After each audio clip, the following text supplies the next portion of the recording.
آپ اردو پڑھتے ہیں؟ الحمدللہ بولی اردو میں رہا ہوں. تو اس پہ اعراب ہوتے ہیں؟ نہیں ہوتے. پڑھ لیتے ہیں نا آپ. تو اجمیوں کے لیے نا، عرب کے لیے تو تھے ہی نہیں، تو یہ تو ان کے لیے لگے تھے. تو آج بھی اہل زبان جو ہیں وہ آرام سے اس کو پڑھ لیں گے. نہیں، یہاں آپ کی ریسرچ غلط ہے نا. اتنے بڑے بھی محقق نہیں ہیں آپ، کیونکہ اس وقت میں تو فرانس میں ان عربیوں سے مل کر آیا ہوں جو اصلاً نسلاً عربی ہیں، جن کی نسلیں عربی ہیں، جو خود عربی ہیں. فرانس میں مل کر آیا ہوں. وہ دیکھ کر قرآن نہیں پڑھ پا رہے، اعراب لگے ہوئے. ماننے کے سوا کوئی چارہ نہیں ہے. ٹھیک ہے. مسئلہ یہ ہے کہ اس وقت بھی اگر آپ اعراب ہٹا دیں تو کئی لوگ عربی جاننے والے نہیں پڑھ سکیں گے. میں اس کی مثال دیتا ہوں آپ کو. آپ نے مجھے اردو کا کہا نا، میں آپ کو اردو میں لکھ کر دیتا ہوں.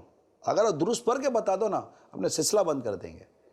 آپ کے اتنے تلفظ کی غلطیاں میں نکال کے دیتا ہوں آپ کو. بازار کو بازار ہم بولتے ہیں، اشکال کو اشکال ہم بولتے ہیں. ہم اپنی اردو میں زیر زبر پیش آگے پیچھے کر ہم بولتے ہیں غلطی ہو گئی ہے غلطی.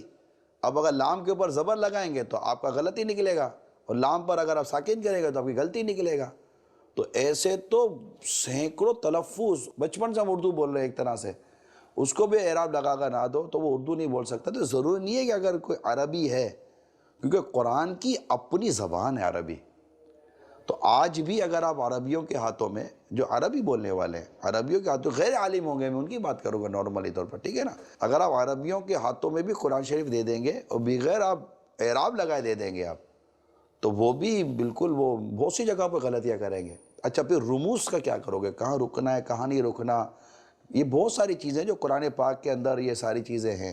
کیونکہ دیکھیں، آپ نے دو چیزیں بیان کی، ایک اعراب اور نقطے. انہوں نے جواب دیا کہ آپ اردو پڑھ لیتے ہیں. نقطے اگر مثال کے طور پر اردو میں اعراب بھی ختم کر دیں اور نقطے بھی اگر ختم کر دیں، اب آپ بتائیں، اب آپ اردو پڑھ سکیں گے؟ آپ ہا کا خا کیسے پڑھو گے اور ہا کا جیم کیسے پڑھو گے؟ کیونکہ ہا وہ ایک ہی شکل ہے. اس کے پیٹ میں ڈالو نقطہ تو جیم بن جاتا ہے، سر پہ ڈالو تو خا بن جاتا ہے، دونوں ہٹا دو تو ہا بن جاتا ہے. سمپل سا بندہ ہوں، سمپل سا سوال پوچھا تھا، کسی صحابی نے بنایا. اللہ مجھے سمپل اور سادہ بنا دے، ٹھیک ہے نا. تو میں اپنی منہ سے اپنی تعریف کیوں کروں؟ آپ کر رہے ہیں، ٹھیک ہے نا. آپ کی صحابی نے اپنے منہ سے اپنی تعریف اتنی کی تھی. اب عرض کرنے کا مقصد یہ ہے ہمارے بھائی، وہ قرآن پاک جو صحابہ نے پڑھا، کیا وہی قرآن اگر آپ کے ہاتھ میں دے دیا جائے تو کیا آج کا مسلمان وہ قرآن پڑھ لے گا؟ اس پہ بحث کی ضرورت نہیں ہے. ٹھیک ہے. موسٹلی بہت بڑی تعداد کے اندر ہم یہی کہیں گے نہیں پڑھ سکے گا. اس پہ خالی کے بحث کرنا بیکار ہے. ٹھیک ہے. یہ کوئی بھی جو منع کرے گا اپنے، اس کے لیے مینٹل ہاسپٹل موجود ہے. تو بغیر اعراب کے، زیر زبر پیش کے، بغیر نقطوں کے قرآن کہاں سے بیچارے درست پڑھ سکیں گے؟ نمبر 1. اب اگر میں کہوں کہ آپ وہی قرآن پڑھیں جو صحابہ نے پڑھا، تو وہ کہاں سے پڑھیں گے؟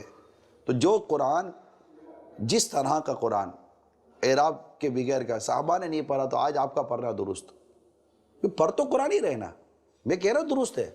کیوں؟ کہ آپ قرآن ہی پڑھ رہے ہیں، کچھ اور چیز نہیں پڑھ رہے. اسی طرح اگر صحابہ کرام علیہم الرضوان نے جو کام نہیں کیا، اگر اس کی بات کریں تو یہ بتائی کہ کیا اس وقت، کیونکہ آپ کو تو میں سواری کی مثال دی تو آپ تو آگے بیچ میں آپ کو دینی مثالیں دیتا ہوں، مذہبی مثالیں دیتا ہوں نا. یہ بتائیے، ہاں یہ مذہبی، قرآن کی مثال تو مذہبی ہے نا، یہ تو دینی مثال ہے نا. یہ بتائیے کہ جس جلد میں آپ قرآن پڑھ رہے ہیں، کیا کسی صحابی نے اس جلد میں قرآن پڑھا ہے؟ جلد بنتی نہیں تھی. جو بائنڈنگ ہے، جلد ہے، جو پرنٹنگ ہے، جو کاغذ ہے، اس طرح کا پہلے تھا ہی نہیں. یہ بھی جو صحابہ نے نہیں کیا وہ آج ہم کر رہے ہیں. ٹھیک ہے. 2 ہو گئی. یہ بتائیے کیا مسجد کے اندر آپ نے وہ طاق نما محراب دیکھی ہے جس میں امام صاحب کھڑے ہوتے ہیں؟ یہ کس صحابی نے طاق بنائی ہے؟ نہیں تھی. یہ آپ کو لگے گا کہ یار یہ کون سی بات کر رہا ہے، آپ تحقیق کر لیجئے گا.